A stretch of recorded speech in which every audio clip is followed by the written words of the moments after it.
All right, we're going to get this party started. Thank you all very much for coming tonight. I'm Dr. Karen Jeffrey, and it's my honor to be part of this presentation this evening. I was very complimented that Gerardo asked me to be involved.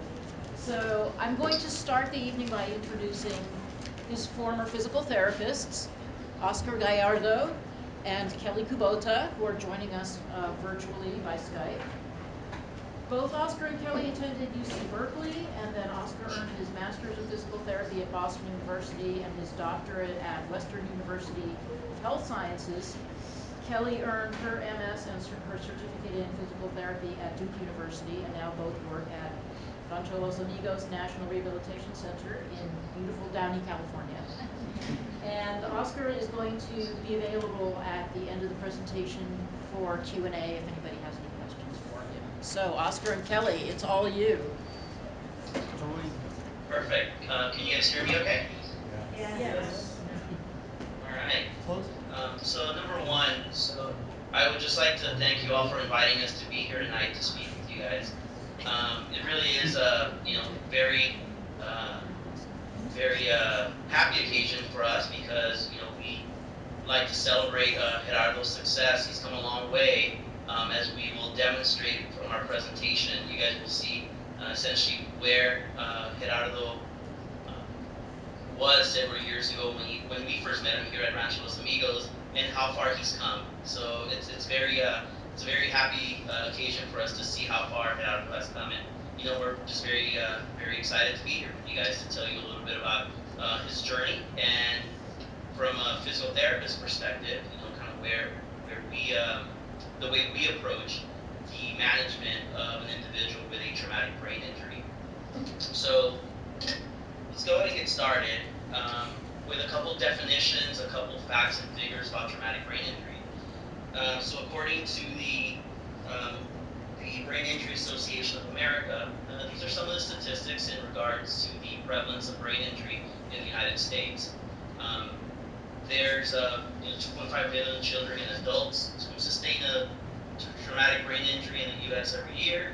Approximately every 13 seconds, someone has a brain injury here in the United States, and currently it's estimated that about 5.3 million people in the U.S. live with a traumatic brain injury related disability. Now, one of the things when I look at these numbers, one of the things I think about is, as I'll talk about in a little bit, right? There's brain injury exists along a continuum, from very mild brain injury, something like a mild concussion or something like that, to some of the more severe types of brain injuries that we're going to talk about. So even though, these numbers tell us that it's about 5.3 million people living in the U.S., I suspect it's probably a little bit higher than that simply because many of these, kind of day-to-day injuries that may occur, usually go either unreported because they're not severe enough for someone to actually seek medical attention.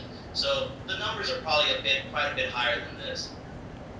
In regards to defining what it is that we're actually talking about so that we're all kind of on the same page as to what a traumatic brain injury is, I'll give you a couple definitions. So first of all, a really simple one, I think that's very easy to understand one. The Center for Disease Control defines a traumatic brain injury as an injury caused by a bump, a blow, or a jolt to the head or a penetrating head injury that disrupts the normal function of the brain.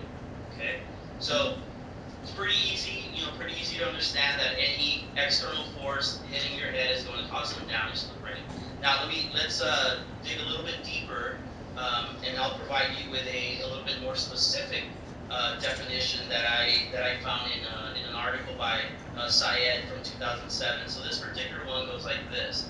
So a traumatic brain injury specifically, is a non-degenerative, non-congenital insult to the brain from an external mechanical force, leading to permanent or temporary impairment of cognitive, physical, and psychosocial functions with an associated diminished or altered state of consciousness. So that's a pretty specific definition there. So let's dig a little deeper into that because a couple of portions of that definition are important for us to understand as we define traumatic brain injury and as we describe the evolution or the improvement we typically see in these types of injuries. So the definition starts by noting that a brain injury is non-degenerative and non-congenital. Essentially, this is an acquired injury. This is not something that an individual is born with. It's not something that gets worse over time, right? So it's non-degenerative, non-congenital. And then it's a little bit more specific in regards to defining the injury as something that can lead to either permanent or temporary impairment of cognitive, physical, and psychosocial. That's important as well, because in a few slides, I'm actually going to talk about, from a physical therapist perspective, when we talk about prognosis, what are some of the factors that we look at to determine or to essentially make um, an educated decision or an educated prognosis as to where someone is going to end up after a brain injury and after they go through a rehabilitation process. So we'll talk a little bit about how the recovery occurs and to what extent some of this recovery might take place. Um, so some additional just interesting bits of information from this slide here is that the majority of traumatic brain injury occurs from falls, 40% of those, and then 19%, really unknown. So this could be, anything from, just bumping your head on something. Again, we talk about brain injury being along a continuum. This could be something very mild where, it's been in the news recently, right? The incident of head injuries in soccer, for example, from hitting a ball. Head injuries from football, for example, from repetitive injuries. So a lot of these things kind of fall into that. And obviously, what we're going to talk about today is motor vehicle accident, which is the origin of the traumatic brain injury that Gerardo was sustaining. So part of the reason why traumatic brain injuries are so devastating is because we're not talking about one specific injury.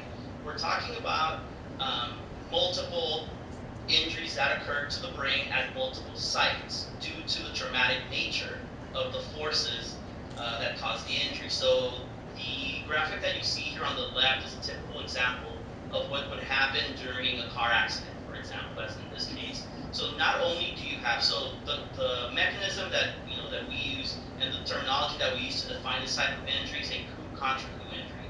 So the coup component is essentially the acute injury that occurs from the direct impact of the force. So if it's a car accident, for example, the front of the head hitting against, a steering wheel or some other object, um, you can imagine if you're in a if you're restraining a vehicle, right? As soon as as your car impacts, right, you're going to be lunged forward, causing that direct injury to the skull and brain at the front part of the brain. But then there's a recoil component, right? That's the contracoup component that is located in direct opposite direction from the initial point of impact. So typically, this is a combination of injuries to the front aspect of the head and then to the back as you recoil back into the seat or some other surface behind you. So this really causes a lot of disruption to the brain because you can imagine the brain essentially being kind of a free-flowing gelatinous type of object inside a hard case, your skull, right? And then whenever there's a point of impact, you're going to have the brain crashing into the skull and rebounding back and causing associated damage here. What you see here on the bottom right of the slide, on the right-hand side, diffuse axonal injury, is essentially describing the process by which specific brain cells, right? So you can imagine brain cells being cell bodies occur at the cortex of the brain. Those cell bodies, in simple terms, essentially project down through the spinal cord into our muscle. Well, in a injury such as this one, where you get a shearing force of the brain moving forward and rapidly decelerating and then rebounding backwards, you're essentially getting shearing of these neuron fibers, right, which sometimes cause tearing. That's called a diffuse axonal injury, right? So now, if we can imagine, we have not only the direct injury, right, caused at the point of impact, we also have shearing of nerve cells that's associated with the force of the brain moving forwards and recoiling backwards. And then this is going to lead to hemorrhaging at the specific points of the brain. Different types of hemorrhages to talk about, and these are all associated with where they occur in the brain, right? So the brain is not just sitting inside a skull, it's actually surrounded by multiple layers called meninges, right? So one of the ones the three most common types of hemorrhages that we talk about are epidural, subarachnoid, and subdural. And essentially, that just defines where in the brain and in which anatomical space the blood accumulates after the point of impact. So the outermost part is going to be the epidural hematoma. The epidural essentially is an accumulation of blood between the skull and the outermost layer, followed by a subdural, which essentially occurs kind of during in the middle layer, in between the middle layer of the brain, and finally the subarachnoid, which occurs essentially the brain is essentially I'm sorry, the blood is essentially in contact with the brain tissue, right? So those are three different anatomical spaces. So now imagine you have a confined space, your skull, right? You have a lot of bleeding into that. You're going to get a lot of compression, such that you're going to get some shifting of your brain tissue, left or right, based on the where the location of the hematoma is. So on the bottom right, over on this side here, we kind of see what happens. So here is what a normal brain looks like, with the brain spaces or ventricles being very symmetrical. But when we have an accumulation of tissue, this essentially pushes the brain tissue all the way to the right, leading to what's called collapsed ventricles. And this is part of the reason why we have such diffuse injuries, because not only are we dealing with what happens at the point of impact, but the bleeding, the accumulation of blood, the midline shift, the shearing of axons causes just very diffuse and serious injuries. And this right here is essentially some of the consequences of that: loss of consciousness, headache, slurred speech, coma, accumulation of fluid. These are essentially all the things that are possible, and some of them to different extents depending on the severity of the injury. In terms of prognosis, what we look at as physical therapists, what I have here are just some of the most common factors that we look at when we're talking about traumatic brain injury. And one of the most common prognostic factors that we look at is something called the Glasgow Coma Scale. This is a very quick assessment that's usually done several times. You know, very often when paramedics come onto the scene, they're going to do a Glasgow Coma Scale to determine how impaired the individual is. This has three components. It has a motor component. Essentially, they're testing the ability to move. It has an eye movement component, the ability for you to track and move your muscles, your eye muscles, your eyes, and a verbal component, your ability to respond to commands and communicate with the first responders in this case. So one of the main prognosis factors is the Glasgow Coma Scale at 2 weeks. So the Glasgow Coma Scale is a scale um, that defines. I apologize here. It rates a traumatic brain injury from low, moderate to high severity, and obviously the higher the Glasgow Coma Scale score, the better the outcome, right? So that's one of the prognostic indicators when someone comes into rehab. We ask, okay, what's their GCS scale score? Because that's going to be determine how likelihood it is for us to see recovery. Another prognosis for good recovery, of course, is educational attainment. There's been a lot of research done on this. Essentially, individuals with higher educational levels tend to do better simply because they already have greater cognitive reserve. In other words, they have greater brain function to begin with, right? So it kind of um, they're able to compensate a little bit better for some of the other impairments caused from the injury. We're going to talk a lot today about family and social support, which is a very critical piece. So this isn't necessarily related to the amount of recovery that the brain is going to have, but this is related more towards the amount of functional recovery, the ability of an individual to return to life activities and to return to meaningful activities for the rest of their life. And essentially a quality of life issue. And then finally, there's been some mixed research, positive and negative findings regarding the role of age in the recovery. CT results, which essentially is like a proxy for severity of injury. Some studies show that yes, that is a prognostic indicator for good recovery. Others don't, so there's some mixed results there. And then finally, whether or not an individual received a surgical decompression. That's basically whether or not they had a surgery to remove the hemorrhage in the brain. So again, there's mixed results there as to whether or not that's that is a good thing to look at in regards to outcome. So when an individual comes into the rehab facility, That's really what we focus. Those are some of the things that we focus on to determine goals, to determine what it is that we're going to focus on, and to work with the patient and family on establishing physical therapy goals. So with that, I'm going to throw it over to Kelly to talk a little bit more about the rehab process and our role in that. Hi, everyone. Thanks again for being here. So, I'm just going to talk a little bit about our role as neurologic physical therapists. And what we do basically, as you can see on the bottom left, is we help people learn how to move around again. And it really depends from one patient to the next, depending on how they present. Initially, kind of like the direction that our rehab course will take. So, next slide. Oh, thanks. Okay, so just in talking a little bit about Gerardo's first phase of rehab, he had a pretty complicated medical course. He was in a coma for about 3 months, which is quite some time. So before he came to us at Rancho, he had already been in the hospital for about 6 months. So if you can imagine, I mean, that is a very long time. So when he came to us in May of 2007, this was just another like place along the continuum of care that Oscar started to talk about. So really when he was at the other facilities, they were working, to save his life and to get him medically stable.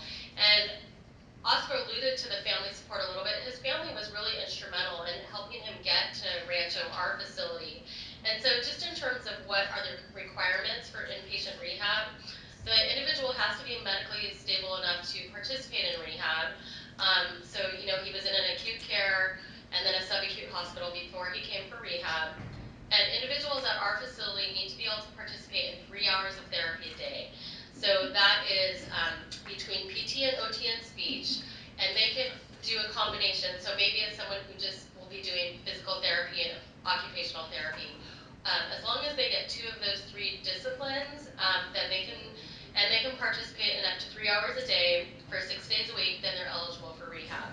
So again, it's a continuum of care. So he was with us for a little over a couple, actually, yeah, 3 weeks. Sorry, I can't do math right now.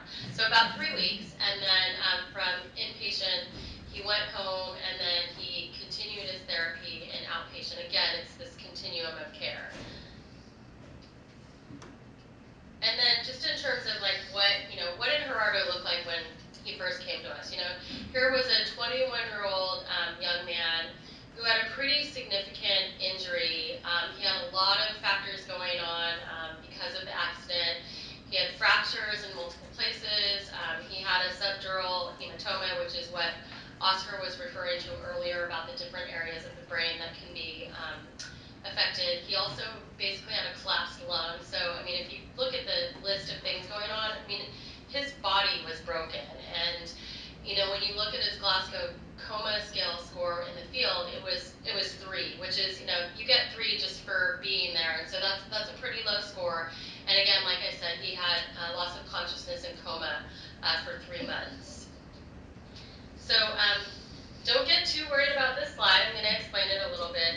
This is something that's put together by the WHO, which is the World Health Organization International, and it's the ICF model, which is that stands for the International Classification of Functioning Disability and Health. And really, the ICF is a standard framework that is used for defining and measuring health and disability. It's so that people can be, when we're talking about different individuals, we're all on the same page in terms of the language that we're using.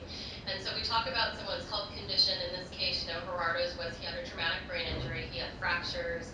And then we look at their body structures and functions that are affected. For example, they may have weakness in their muscles, decreased cognitive abilities, so their thinking skills, their memory, their problem solving, impaired motor planning, so trying to plan a task like, for example, getting up out of bed and trying to do that activity. We don't really think about it, but sometimes, you have to relearn that task. And those things affect our abilities to perform different activities like walking, getting in and out of bed. Of course, we would do the getting in and out of bed probably before we were walking, getting dressed before we were doing that. And then just we look at different levels of participation in their daily life. So, he was a college student. What are their roles? He was a brother. He was a son. He was an employee in a restaurant. He liked playing baseball. One of the things that he loved doing was dancing. And then we also look at different environmental factors which may affect their outcomes. Do they have steps to enter their home? What's their school environment like? Are they going to be able to navigate the campus that they're on? Are there any hills? What's the terrain like?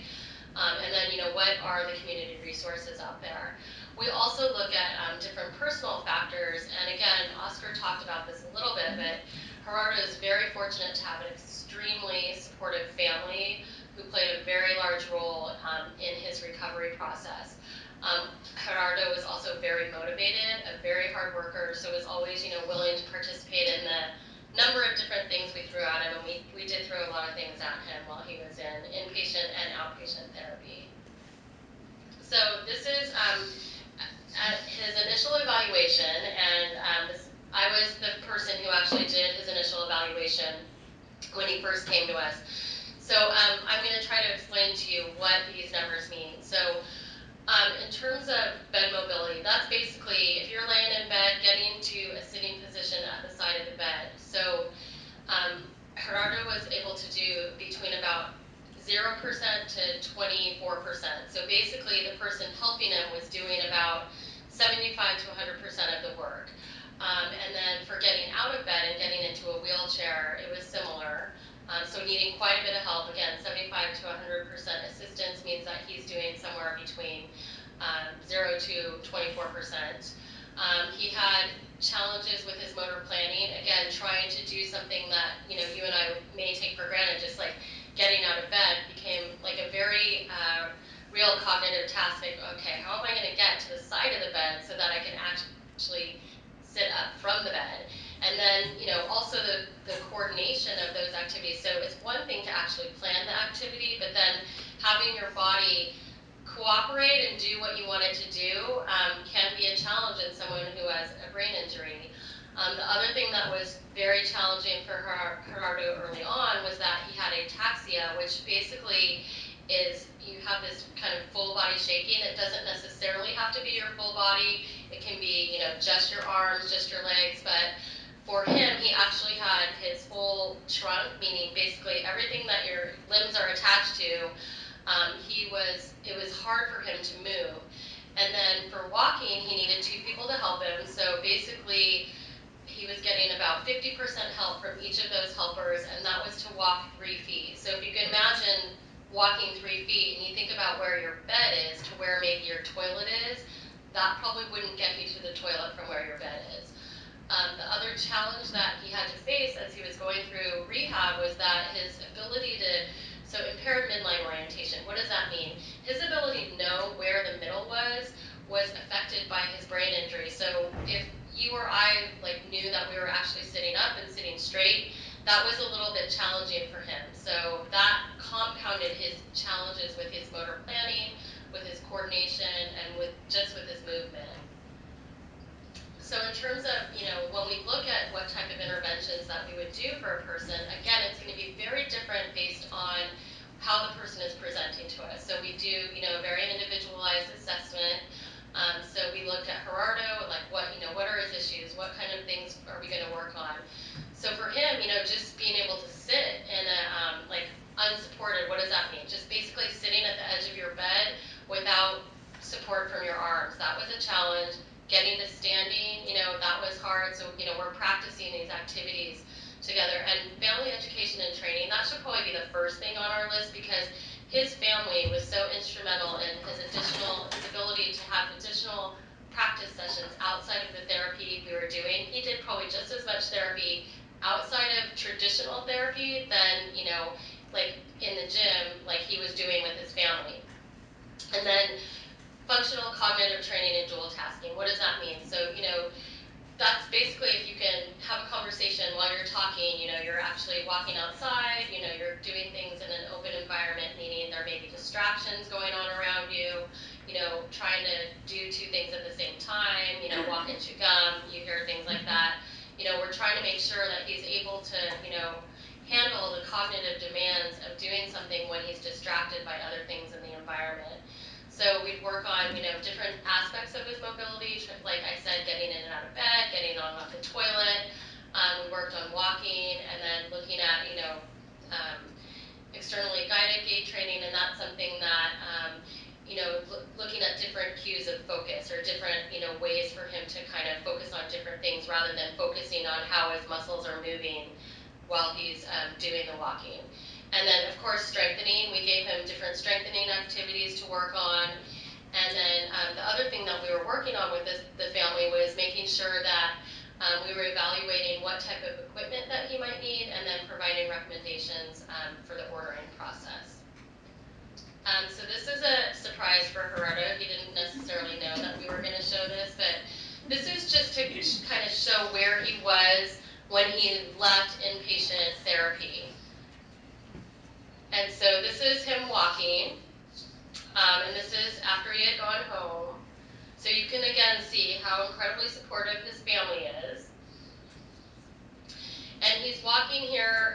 You'll see in a moment that he has a long leg brace on his right leg, and that he's got his sister is in front of him guiding the walker, and then he's got someone behind him. There's someone on the left providing some assistance, and then someone is pushing a wheelchair behind him. And, providing a lot of verbal cueing, kind of telling him, what kind of where to place his legs. So we'll move on. Just wanted to have you have a sense of sort of where he was at the end of inpatient. So then Gerardo went to outpatient, and he worked with Oscar for about a year. And he was able at his discharge to be able to walk with a walker inside his home without help. And if you can contrast that to the video that I just showed, and then he needed some supervision to walk outside with a front wheel walker, and that was distances for more than 150 feet. So 150 feet would be, walking around within the home. His 5-meter gait speed, which is something that we use a lot in rehab, was 24 seconds, and that's about 15% of normal for his particular age group and gender at that time. He was able to get in and out of bed, on and off the toilet, all those things without help, but he needed extra time to do that. And then basically at his discharge, in quotations, the patient has met all of his outpatient goals, has made significant progress with his functional mobility, and he's now transitioning to return to school and increase community participation. So we just wanted to show you a little clip of what that looked like. So he was participating in some things at school at their center at Northridge. So if you look, he's doing some walking with, 2 individuals, and then he's working on his arm swing while he's walking. Again, he's still got some of that ataxia. If you guys can kind of see, he's a little bit shaky while he's walking. Where do you want me here? Just go back to the, okay, okay. Okay, and here we have, he did a community reintegration outing. Oh, that video's still, oh, sorry. Sorry about that, technical difficulties.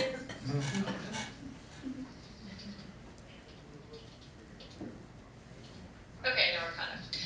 So he did a community reintegration out into a Cal USC football game, Go Bears. And so here you see a couple of his sisters with him, and Oscar and I are in there somewhere with our Cal gear on, of course. And then, looking at where is Gerardo now? So this thing on the left is basically some signage that was at a National Physical Therapy conference, and it basically has a little highlight of, who he is, and then of course he's got the little Go Bears coming out of his mouth. And then he was also highlighted. We put the URL link on the very bottom here so that you guys could go ahead and look and find this article about Gerardo that was on the American Physical Therapy Association website. And those are our references. So we will, sorry, we went a little bit over, so we will turn it over to you. And we'll answer any questions at the end. Thank you. Thank you.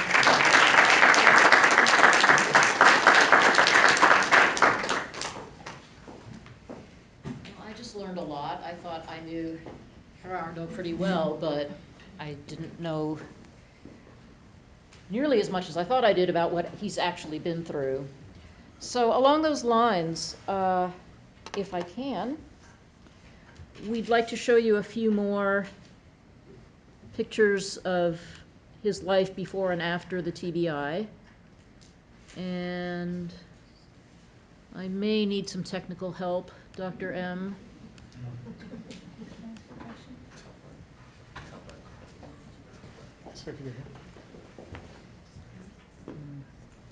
That one. I was just gonna ask the timeline from the 2007 video that we saw first. What do you mean timeline? Like how long after your accident was that video from? A year. Oh, a year? Okay. Great. Okay, so May as well start there, right? you might as well. That was cheap. That, yes, it was. Cheap was the cheap. This is You were the cheap. demand.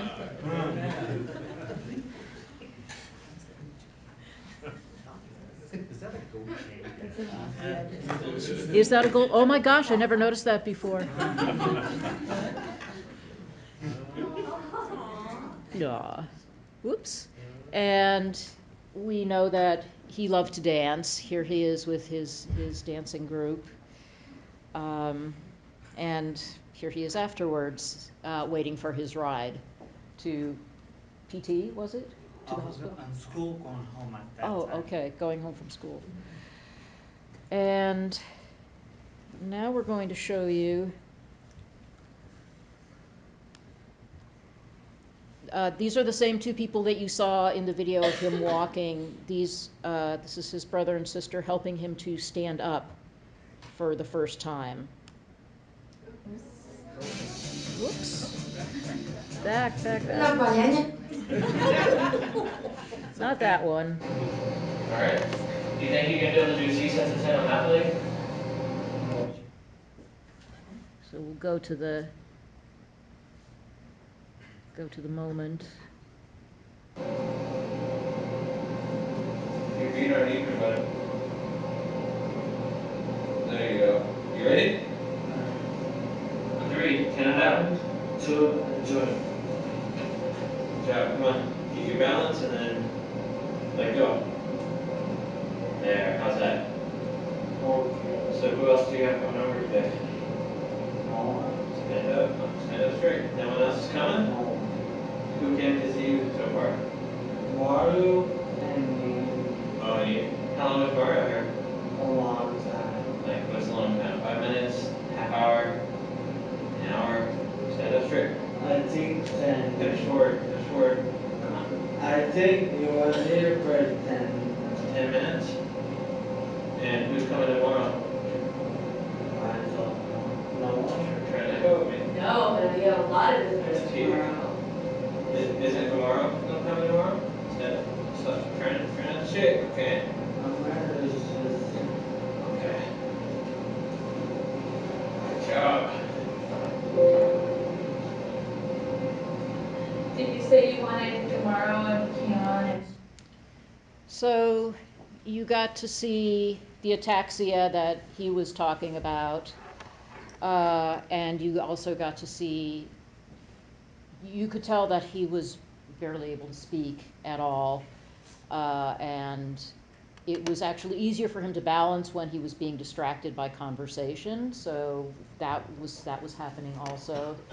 But it's, from that to the man we see here today, it's pretty amazing. So before I hand it over to G, he wanted me to be sure to emphasize that he didn't want to give this presentation because he's being self-congratulatory or egotistical or showing off. He's here because, as we saw, there's many people in this country with TBIs, many of whom are not that comfortable sharing their experiences. So he wanted to share his for the benefit of other people with TBIs and for the benefit of their families, friends, and loved ones.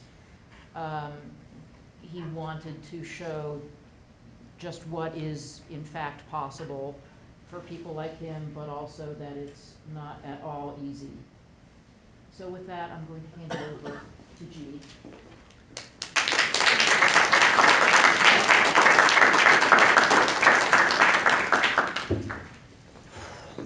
Okay, hi guys. How are you guys? Totally good. How are you?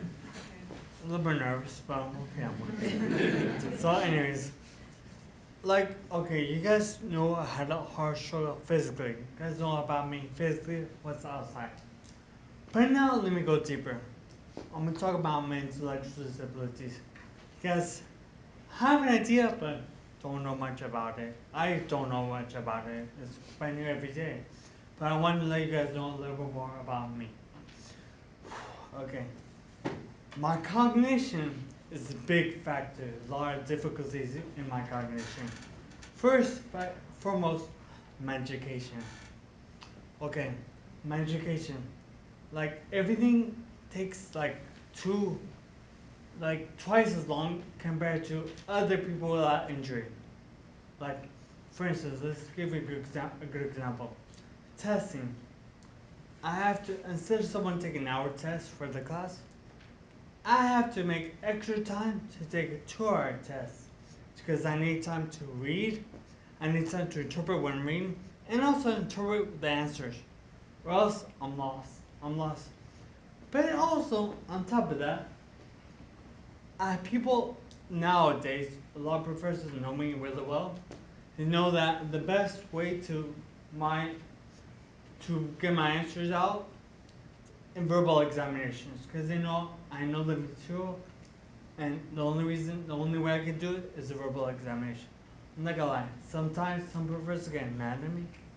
You don't believe me? But after lot of struggle, a lot of evidence, they know who I am. They know who I am because I know where I want to make.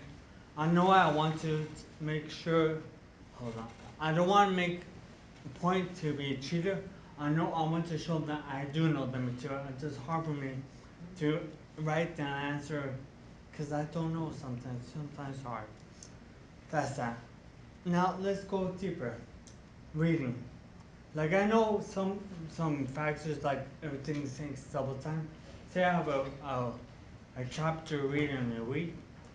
I need like 2 weeks to read that chapter or to essay writing because not only do I have to read it twice to get what the hell's going on, but also I have to figure out, understand what's going on, okay, and then I have to make sure I go to office hours or people study with people to know I know what's going on. And I've gotten to a point I do know a lot of education. I do know what's up because I've been doing this for almost 10 years. So I do know a lot of information about that. But I do get hurdles sometimes. I do need help. And that's when people kind of don't want to help me because they think I'm lacking, I'm lazy, or whatever. But I try my best, and as soon as the people see that, they help me out a lot. Okay, sorry, really quick. Sorry if this can take me out because my intellectual disability is deeper than any physical. So I'm sorry if it kind of shaking. Okay, so that's the essay and the reading. Also, another thing that people need to understand, I know some of you who know me know this, my memory is a problem. Yes, long-term memory is better than most people take back, but my short-term memory is bad.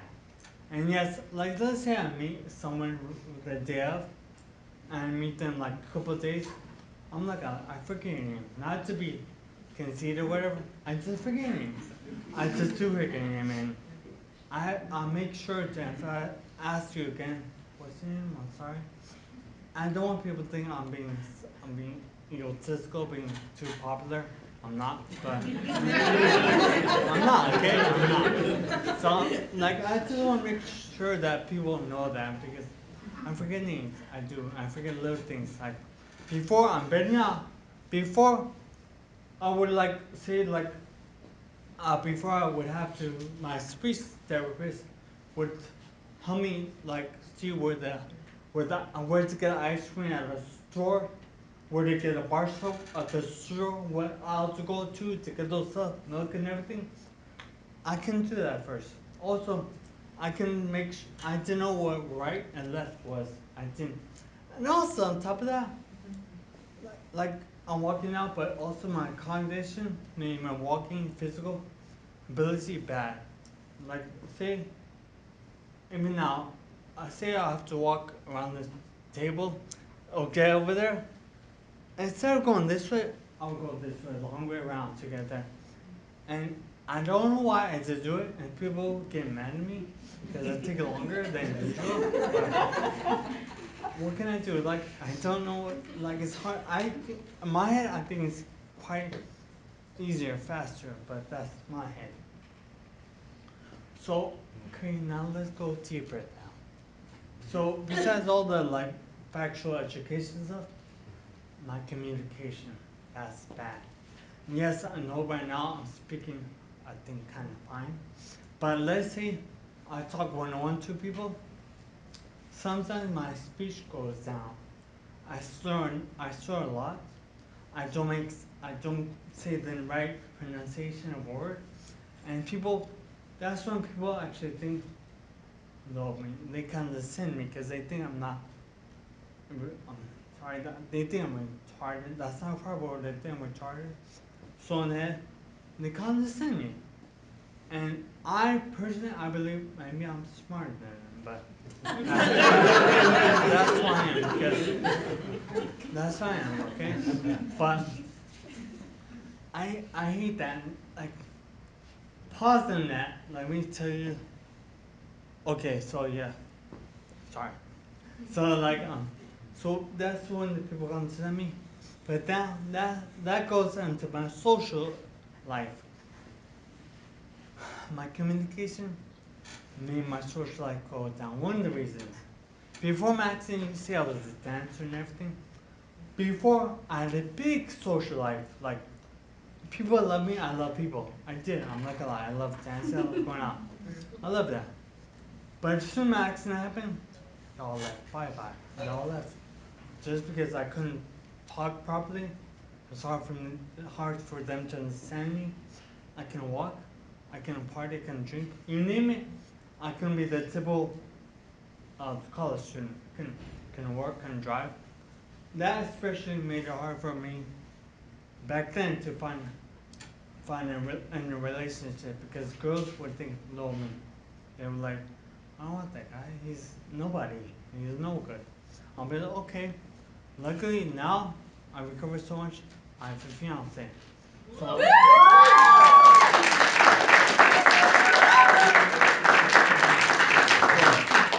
that was now after a long struggle after 10 years. Like what can I say? Like don't I'm not pig. I'm not pig. So so You're just waiting for the right one to come along. yes, what she said. So yes, that's what happened. But so the communication was bad. Even now when I present my presentations, yes I do good, but I'm always scared that when I forget things I don't say properly, the things I have to say, or people don't understand me, I speak too fast, people are like, what? Like they kinda iffy what I'm saying. I'm trying to look past that, I'm trying to be good about that. One other thing, and people know me can totally be my example on this. Like my head. Let's say I say something. In my head, it makes sense. It makes complete sense. But when I say it, you guys think it's something else. Like, what the hell are you saying? Like, I'm like, and I sometimes I question. I'm like, I was right. Like, I question a lot because I'm like, to me it makes sense. Even like when I say like little things in my head that's all good, people might think it's bad. They think I'm. Maybe this is a grand example, but like say I wanted to like injure someone, like injure like play fight with them, but in my saying might come into like, damn, that guy wants to kill me. Like I'm not trying to say that. I'm just trying to be playful, but it doesn't come out like that. And that's why people take it wrong, like and take it wrong when I say things. So, that's in my cheat sheet. Hold on.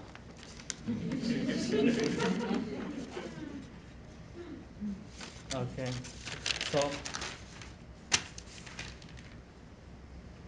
So, okay. Now let me talk about how my TBI, because you know how my TBI affects my emotional side, aspects of life, and my social life. But now let's go deeper. One second, one step deeper. How did it affect my emotional side? Big, it affected so big.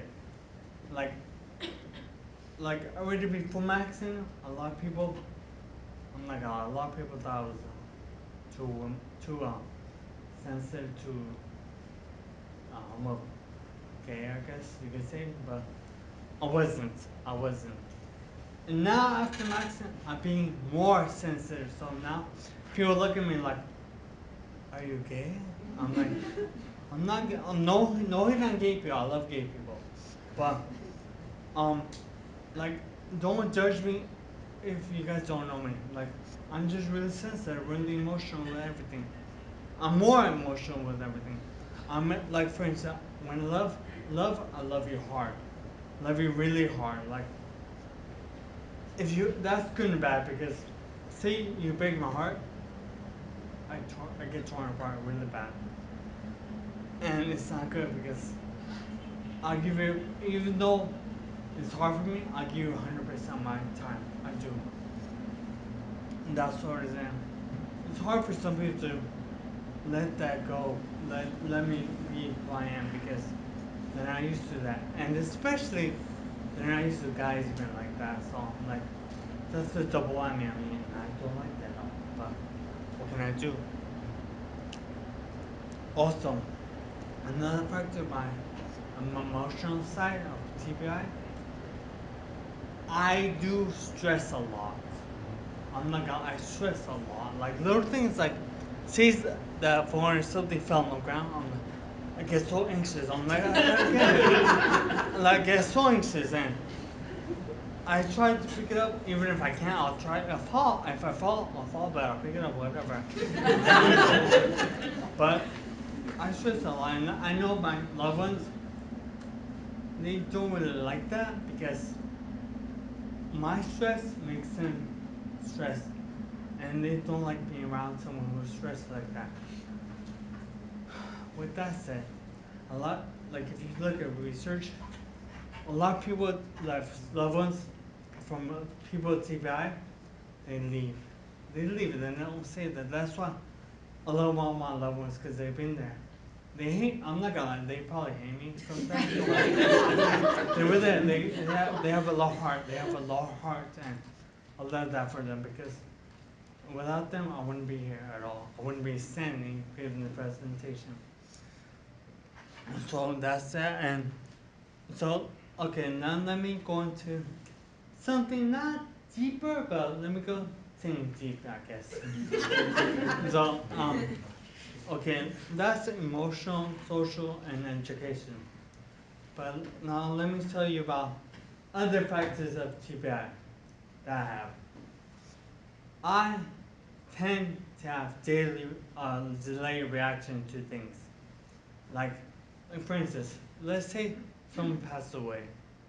Yes, sad. I might not feel at that time. I don't. Like, I might not. I'll be like, okay. Until like later, like weeks later, so I'll be like crying. Actually, here's the thing. I can't cry. I can't cry because after my accident, my tear ducts went bye-bye. So I can't cry. And that sucks. There's a lot of people who don't know me. Probably think I'm heartless, and I'm not, but it sucks for mental reaction. Also, another factor for TBI, I my judgment and my family can attest to this. My judgments are off. They're so off. Like before, they're off. Now they're better, but before it was off. It was off because I would do things that not only were bad for me person, but bad for my family.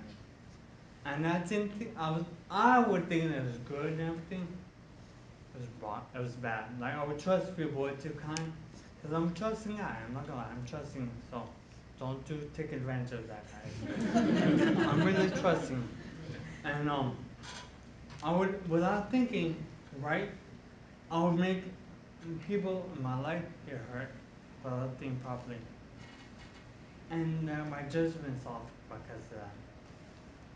And one question, hold on. And okay, one other thing, because my judgment's off. Sometimes the TBI affects my physical physical aspects because I sometimes can't. I think the right step is either too big or too small. Either if it's too small, I can't get there in time. If it's too big, I risk of me falling. And here's the thing: if you fall, what happens? I get injured, which I have injured before. My ankle and my leg and my ankle again. So it's funny. After my accident, I got more injured because my judgment was off because I didn't think correctly of everything. But now I am better. I'm better, and hopefully it is. So okay, hopefully that all makes sense. But let me end this by saying say two things. One, I'm trying to now. I'm gonna graduate. I'm gonna graduate college next month. I'm doing that.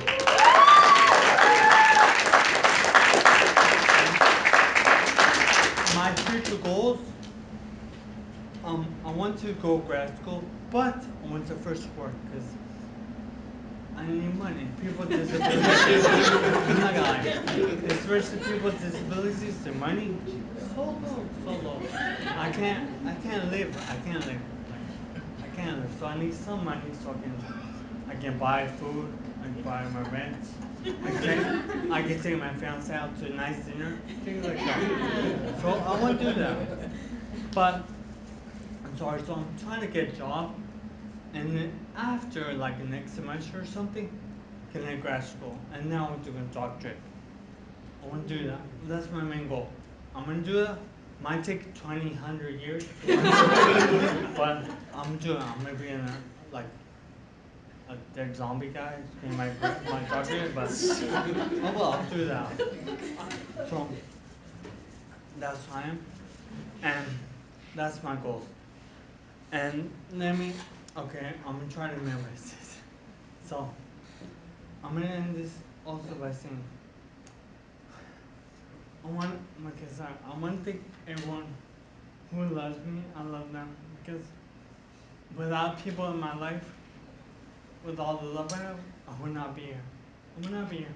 And the fact that you guys are here means a lot to me because you guys want to know more, not only about me, but about other people who are suffering the way I have suffered. And that means a lot to me because now, with the knowledge you guys have, you guys can go and tell other people about that knowledge. And that's good. And now, I'm gonna think of my family, all the family members. But I'm gonna go name some people. Don't hate me if I don't name you. Don't hate me. I'm gonna name Karen. That's Karen right there. So Karen, thank you for everything. Dr. Matthew Masuji is over there, that guy. Jennifer Shagner. Um, Dr. Magasin, she was here, she left. I guess she got bored and left. Dr. Magasin. And then other faculty members that help me, I love them. Now I'm gonna go to my friends, all my friends, my friends like Oscar Gallardo. Without him, I would not be here at all. I really wouldn't be here. Say hi, Oscar. Hi, everyone. Cool. We love you, G. Thanks. Kelly and all the people Rancho, because I'm not gonna lie, the Rancho Los Amigos is really great. Really great. And without that hospital, I would not be here. Another reason I wouldn't be here. But on top of everything, of all the things, I want to thank my family. Because without them, I wouldn't be here. All my sisters, especially, oh, I hate her something. Elizabeth Garay, she's right there. and Veronica Garay, she's not here. I hate her. But and I want to thank my brothers, and especially Dave. He's not here. I hate him too. What the? One thing that, and one other person, one thing, love of my life, my fiance. I'm really blessed, actually, in my life, and thank her for being there for me. I love her. Okay, okay, that's it.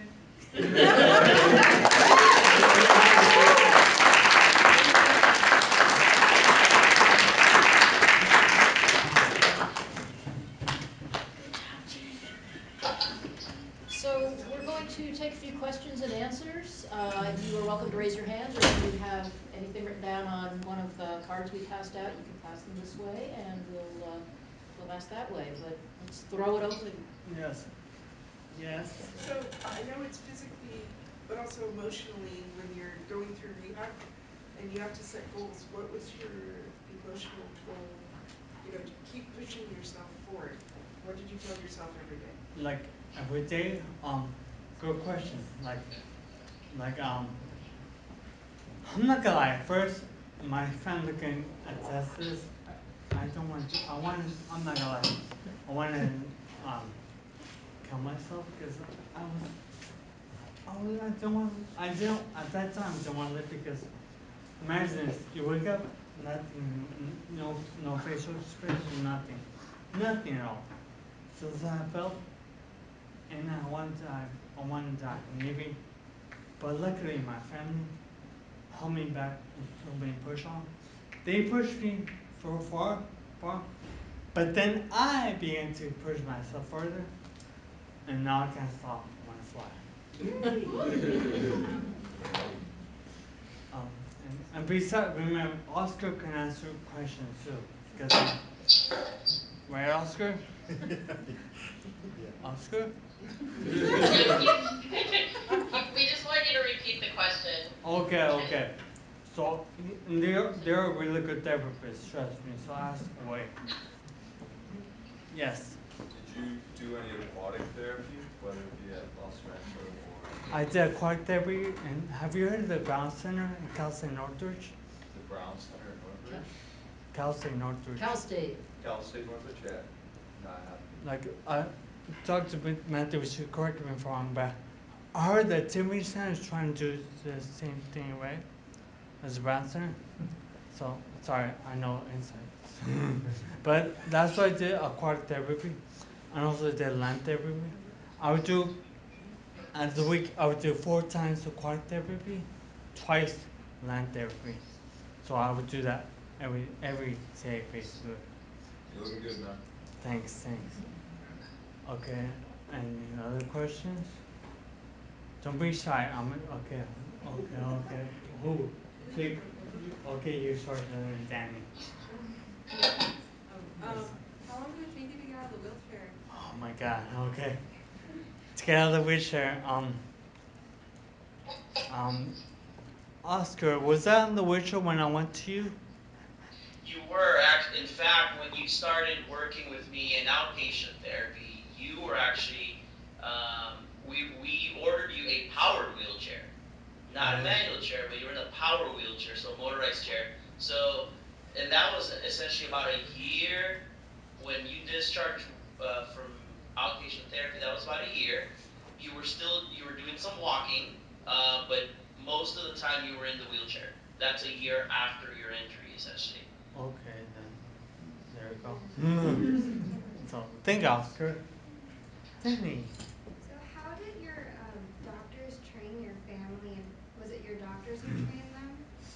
No, my family. Well, correct me if I'm wrong, Oscar and my sister.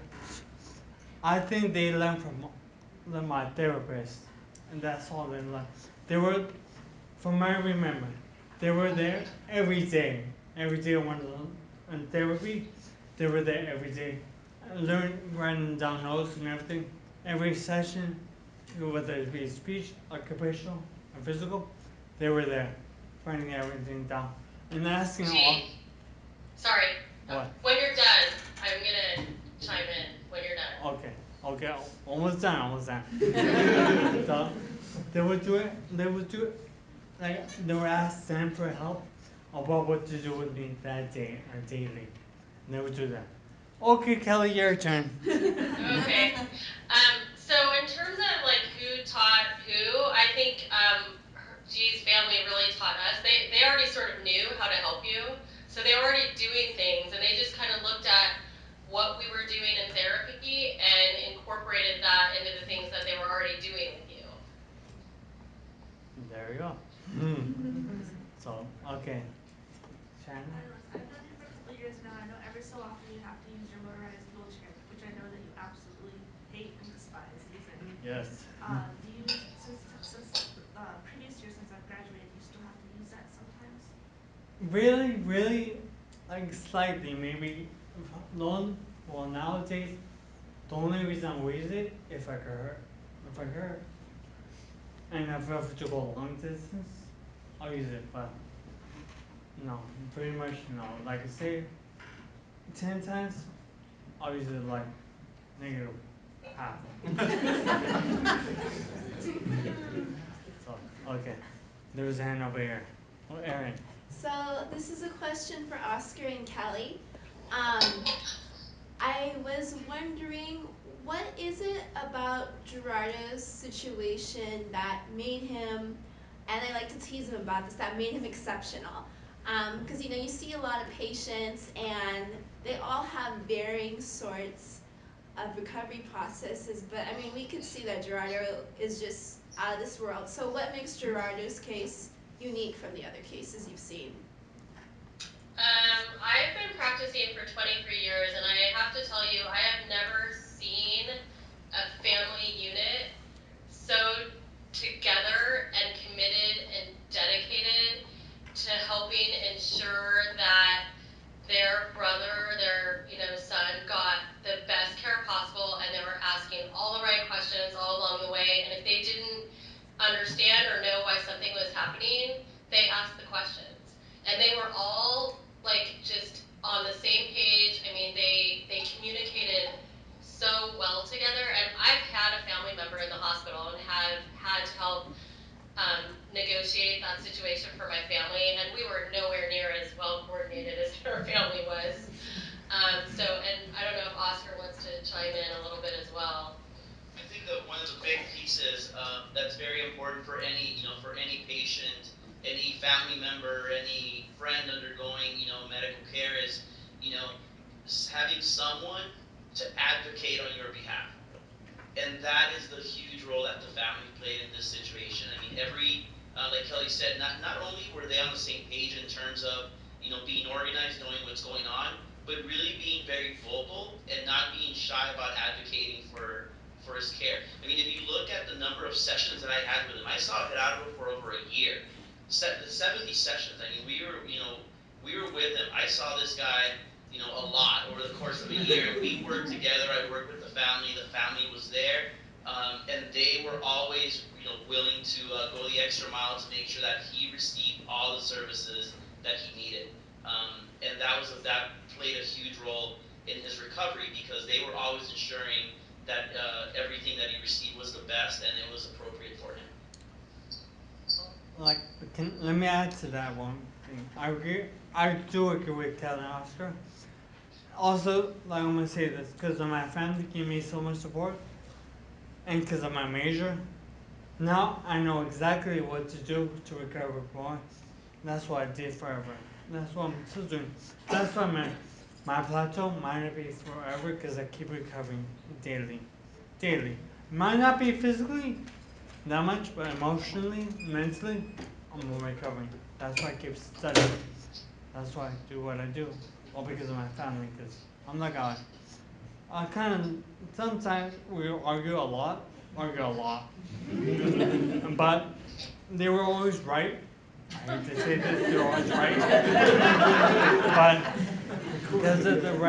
because they're always right, I'm here to argue more. Okay. Any more questions? Yes. Did you do any hippiotherapy riding horses on the equines Uh, for coordination? nah, no, like, cause at that time, well, before at that time, my balance was off. Even though I was off, but before my balance was really bad.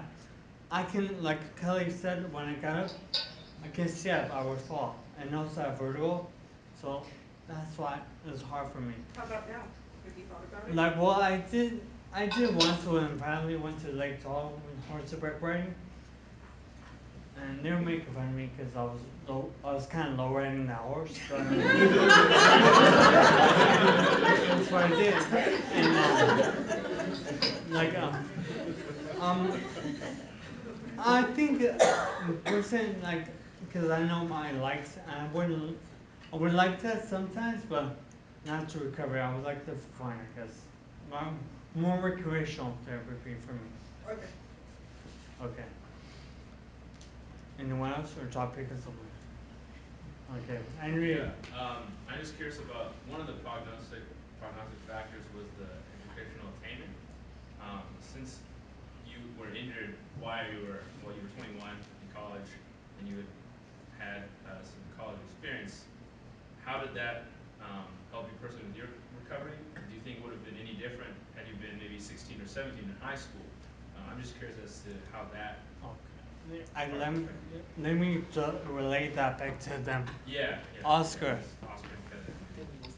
So if I understood the question correctly, it was prognostic factor of educational attainment. Is that correct? Yeah, that's correct. So one of the things about the educational attainment, it has to do with so whenever you perform any physical task or any cognitive task, reading, learning, you're essentially building up your network of neurons, right? So you're building neurons, you're building neuronal connections. After a brain injury, those neurons are going to be damaged. So if you think about it, if you start off with better connections and more neurons, you're going to be able to better tolerate when there's some kind of injury that's going to kill off some of those neurons. So that's one of the reasons why educational attainment, someone with a higher educational attainment, has a higher possibility of improved recovery because they have more neurons to work with from the very beginning. So even though a certain percentage of those are going to be lost because of the injury, you had more to begin with. So you had a stronger network, and that's one of the reasons why the education and the learning and someone who's more physically active, for example, also has better recovery because they have a higher reserve to work with. Quick Thank you.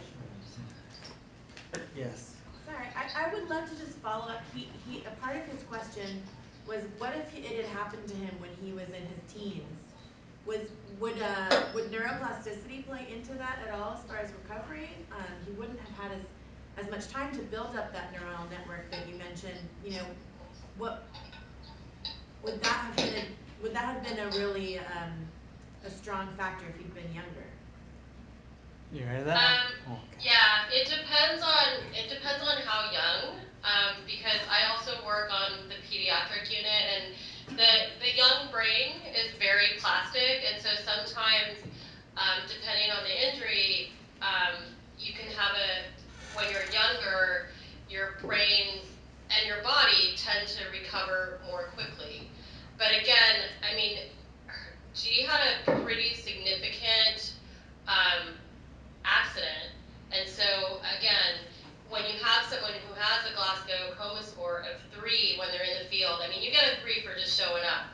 You don't have, I mean, again, he was in a coma for 3 months. So even if he had been younger, um, I don't think the age would have played in, like, had he been significantly younger, I don't think that would have significantly impacted his outcome.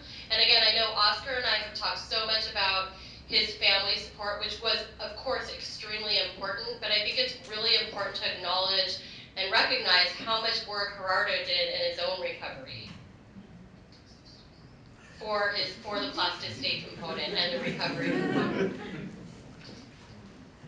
And he didn't pay us to say that. Thank Kelly, I like that. Thank you. So, any more questions? Yeah, Henry? What's your favorite dance style? Oh my god, okay. My favorite dance style, love it, like forever, salsa.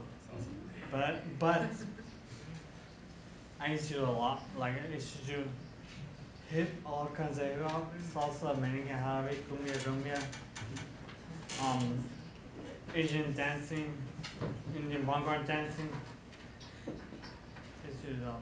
But salsa is by far the top one, by far. So, good question. So sure. Do you ever want to dance again, or like? All the time, all Oh, the you time. do? I'm like, okay.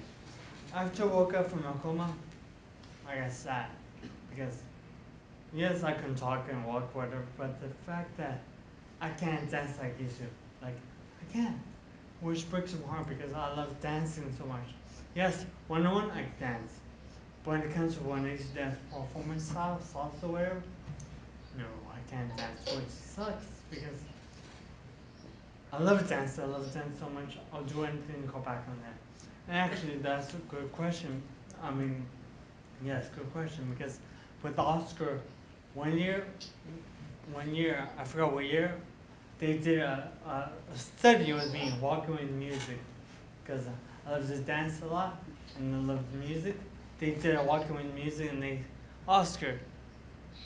Yeah, I'll talk a little bit about that. So one Okay, of the yeah. things that we did is one of the interventions that we sometimes use with individuals who lack coordination is setting movements to music. Right. So each any song that you play on the radio, essentially they have a certain beat, certain beats per second that they follow. So one of the things that we attempted to do with Gerardo was to select some of his favorite music. We found out what the pacing of each one was, essentially how many beats per minute, and then we calculated essentially how many beats or movements per minute he was walking at, so essentially his walking pace, and we used music to pace him so that we could improve his velocity, his speed, his coordination. And so, we basically made a CD of his favorite music. I think it was a lot of Ja Rule, right? Yes, you're right. You're right. You're right.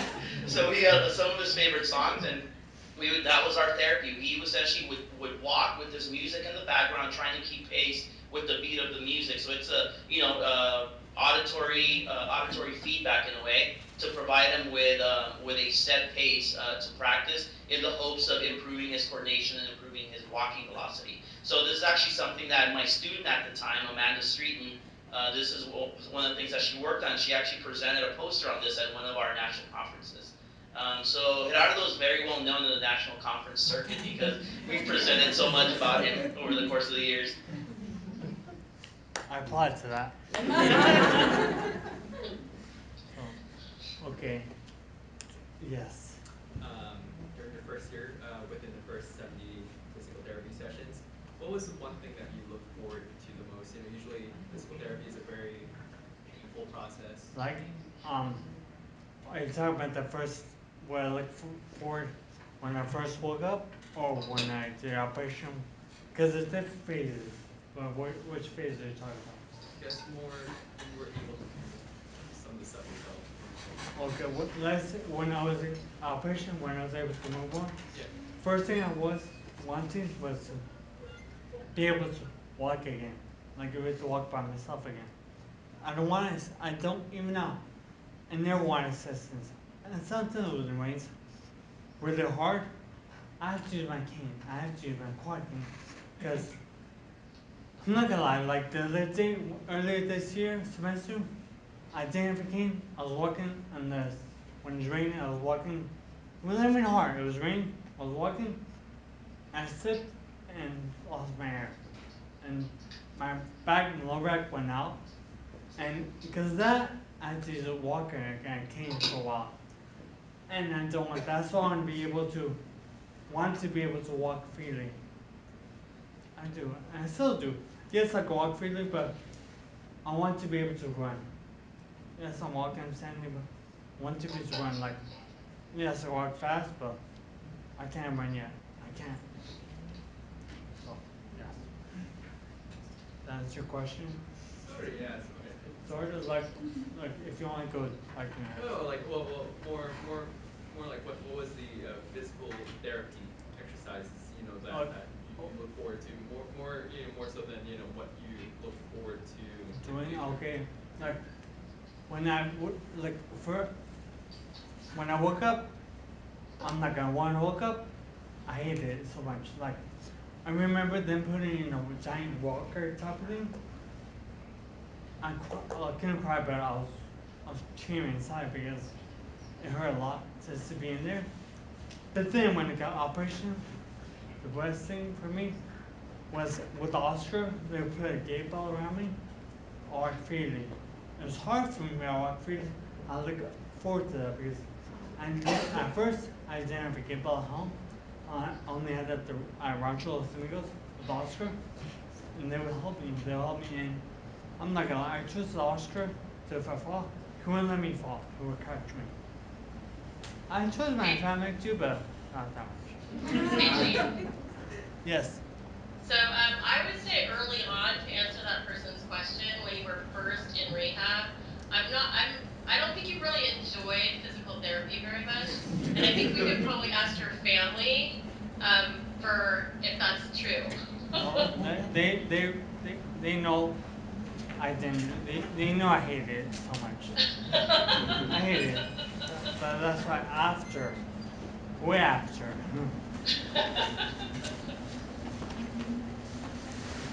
Oh, okay. Okay. Hold up. Can you hear me? Guys? Yeah, we're here. Okay, We cool, can hear cool. you. Cool. Take the rest of the questions. Oh, like, hold on. Yeah, One more question over there. I was in a similar situation when you had. I was also had a really bad accident. Now, your name, like I think that you know it in Spanish. So my question is, do you remember your Spanish? Yes, Yeah. I do. And that was also a rare case because I could speak two languages. I'm not gonna lie, at first, even now, I suck at Spanish. But I was able to I speak messed Spanish. up too. Thanks. All good then, all good. So, I gotta work on my Spanish. My English is pretty good. Spanish is getting better. I mean, I speak good, but I mess up on words. I'll forget what the word I'm looking for is. yes, I know what you mean. I know what you mean. Same boat?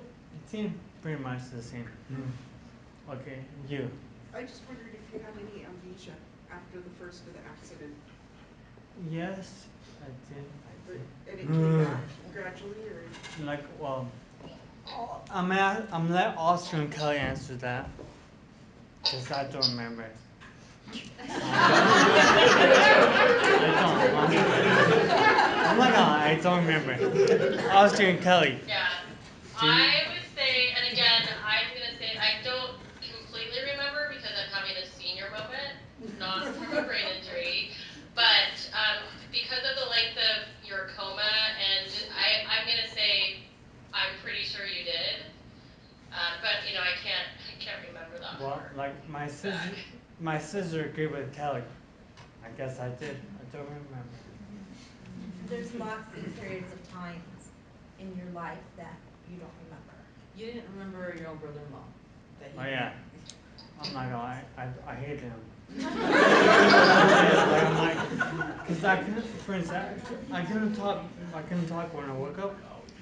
I would just go like this, Yeah, he would get shout. up, I would just shove everyone. I would just put my. That's what I did. So, you wanna? I think so. We will stick around a little bit if anyone would like to ask any more questions. Um, Yes. So what do you do now? Do you like strength train? Continue doing physical therapy exercises at your house? No, like Stuff like that. now for me, I do walk all over the place. And yes, actually, sometimes I do training for whatever lift. Well, yes, lift weights, but like my main thing was walking, so I walk all over the place, all over the place. I can't drive, so apart from here there, and my family and my fiance getting ready to test this. I walk all over the place, like all over the place. I do. I can't stop walking. If I stop walking, then something's wrong with me. But I walk all over the place. That's not. And weights for me, lifting weights, strength training, is like little bit like because I want to have an activity living situation always. Because I don't care about I don't care about looking buff and everything. I care about always being manual, functional. That's all. Okay. Okay. Let me say this. Austrian Kelly. We're here. Okay. Like it's okay if I can give me email information if I have personal questions to ask you guys.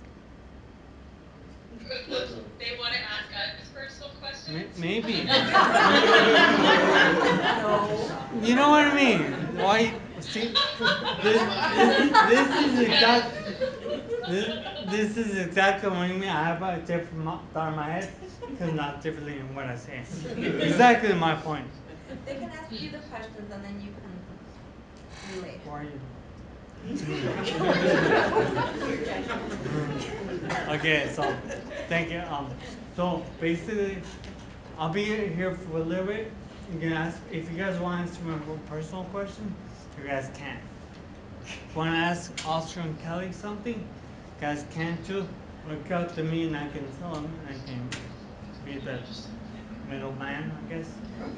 So I can do that, and yes. So Cam, take it away. We just want to thank you all so much for coming and spending the evening here. Thank you very much.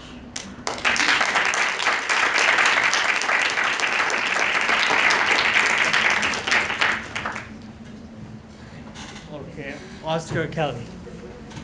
Yeah. I think we're done, and thank you so much. I really appreciate everything. No problem. Thank, Nice job. thanks, guys. That was Thanks, awesome. We Dr. really Kelly. appreciate the time. Thank you. Proud of you. Thank you. It was No great, problem. I'm buddy. going to send you our email contact if you want to share it with the students. Sure, that would be awesome. Maybe they might be interested in your PowerPoint if you're okay with sharing it as well. Yeah. As long as he's fine with it, then that's fine. I'll send you the more recent copy via email. Okay, super. Thanks so much again. Of course. Bye bye. Thank you. There's a preparation speech for your convocation speech, right?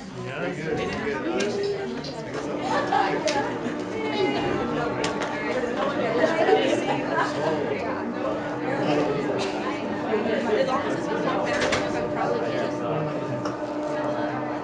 I'll tell you.